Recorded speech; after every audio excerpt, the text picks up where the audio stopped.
ગેસના ભાવમાં વધારા વચ્ચે સૈયદ સોસાયટી ગૌશાળા નજીક પંડોલ વિસ્તારમાં આવેલી મહાકાળી ગેસ રિફિલિંગ દુકાનમાં કાળાબજારીનો વિડીયો વાયરલ થયો છે.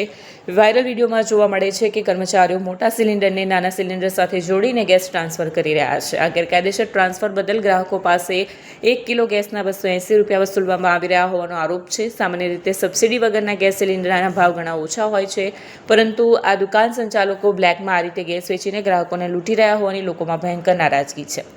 આ વિડીયો સોશિયલ મીડિયા પર આગની જેમ ફેલાઈ ગયો છે. સ્થાનિક લોકોએ આ ગેરકાયદેસર ધંધાદારી સામે આકરો રોષ વ્યક્ત કર્યો છે અને જિલ્લા વહીવટીતંત્ર અને પુરવઠા વિભાગને તાત્કાલિક ધોરણે આ દુકાન પર કાર્યવાહી કરવાની માંગ કરી છે.